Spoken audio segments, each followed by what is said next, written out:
যুবশক্তি নিয়ে বড় ঘোষণা শুভেন্দুবাবুর, অর্থাৎ আমাদের রাজ্যের বর্তমান মুখ্যমন্ত্রী যুবশক্তি নিয়ে বড় ঘোষণা করেছেন। আপনারা জানেন যে যুবশক্তি এবং যুবসাথী, যেটা আগের সরকারের আমলে 1,500 টাকা ছিল, সেটাই নাম পাল্টে যুবশক্তি হয়েছে এবং 3,000 টাকাতে পরিবর্তন হয়েছে। তো প্রশ্ন হচ্ছে কবে থেকে চালু হবে, কী কী ডকুমেন্ট লাগবে, তার নিয়ে একটি বড় আপডেট সামনে এসেছে। সেই আপডেটটি জেনে নিন। তো প্রথমেই দেখুন, যুবসাথীর কিন্তু আর 1500 টাকা নয়, এবার রাজ্যের বেকার যুবক যুবতীদের ব্যাঙ্ক অ্যাকাউন্টে ঢুকবে যুবশক্তির ভরসা কার্ডের 3,000 টাকা, অর্থাৎ 1,500-এর বদলে 3,000 টাকা। আপনারা জানেন যে বিজেপি সরকারের এবারে ইশতেহার অনুযায়ী যুবশক্তির মাধ্যমে বেকার যুবক যুবতীদের জন্য বিশেষ ভাতার বন্দোবস্ত করেছে রাজ্যের সরকার। অন্নপূর্ণা যোজনার টাকা ইতিমধ্যে উপভোক্তাদের ব্যাঙ্ক অ্যাকাউন্টে ঢুকতে শুরু করেছে। আপনারা জানেন শুভেন্দুবাবুর ঘোষণা অনুযায়ী প্রায় 79 লক্ষ মহিলার অ্যাকাউন্টে টাকা ঢুকেছে বলে জানিয়েছেন আমাদের মুখ্যমন্ত্রী। একই সঙ্গে প্রশ্ন উঠেছে যে কবে থেকে যুবশক্তি ভরসা কার্ডের টাকা দেওয়া হবে, কারা পাবেন এই সুবিধা।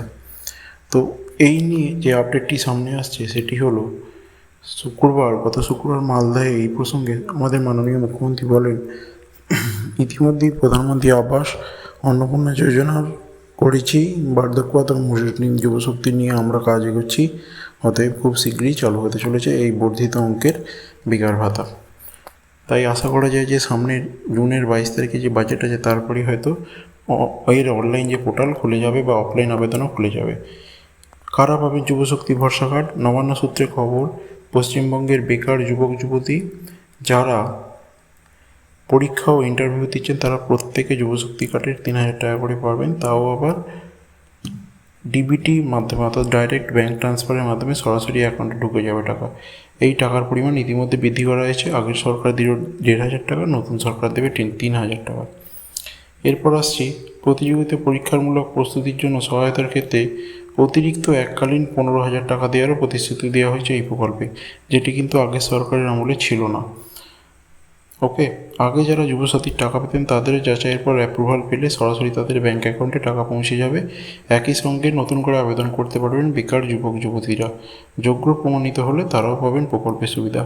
এক্ষেত্রেও কিন্তু যেমন লক্ষ্মীর ভাণ্ডার থেকে অন্নপূর্ণা ভাণ্ডার হয়েছে, নতুন করে প্রত্যেককে আবেদন করতে হয়েছে এবং ভেরিফিকেশনের পর 3,000 টাকা করে ঢুকেছে। যুবসাথী থেকে যুবশক্তি প্রকল্পেও কিন্তু একই জিনিস হবে, অর্থাৎ যবে থেকে পোর্টাল চালু হবে অনলাইন এবং অফলাইন উভয় ক্ষেত্রে অ্যাপ্লিকেশন হবে এবং অ্যাপ্লিকেশন হওয়ার পর ভেরিফিকেশনের মাধ্যমে কিন্তু টাকা ঢুকবে, তার আগে টাকা ঢুকবে না। এবার প্রশ্ন হচ্ছে কীভাবে টাকা দেওয়া হবে উপভোক্তাদের। জানা যাচ্ছে যে আবেদনকারীদের মধ্যে যাতে কোনো বেনো জল না ঢুকে পড়ে সেদিকে খেয়াল রেখে তবেই এই প্রকল্প শুরু করবে, অর্থাৎ ভেরিফিকেশন হবে। নতুন করে যারা অ্যাপ্লাই করবেন এবং পুরনো যুবসাথী প্রকল্পের আবেদনকারীদের তথ্য যাচাই করে তবেই এই ভাতা দেওয়া হবে। তাই সব দিক বিবেচনা করে রাজ্যের নতুন মুখ্যমন্ত্রী সরকার যুবসাথীর উপভোক্তাদের নিয়ে তথ্য যাচাই করার সিদ্ধান্ত নিয়েছে। এটি কিন্তু খুব ভালো পদক্ষেপ।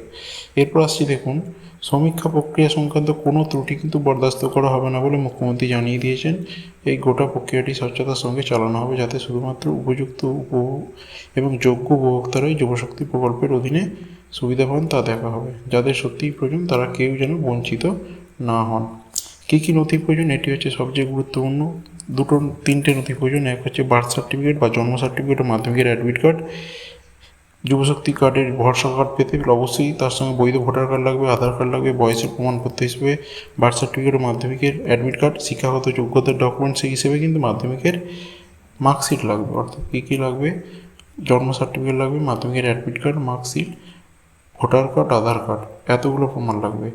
এছাড়া টাকা ঢোকার জন্য যে নিজস্ব ব্যাঙ্ক অ্যাকাউন্টের নাম্বার থাকবে, যেটাতে আধার লিঙ্ক করা থাকবে, এবং সাম্প্রতিক সময়ে তোলা পাসপোর্ট সাইজের নাম্বার থাকবে, পাসপোর্ট সাইজের ছবি চাই, এবং যেন আধার কার্ডের সঙ্গে অবশ্যই মোবাইল নাম্বার লিঙ্ক করা থাকবে।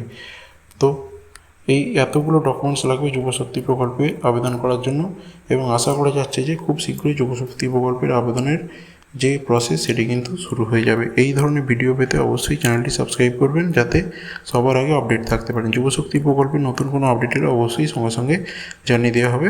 ধন্যবাদ।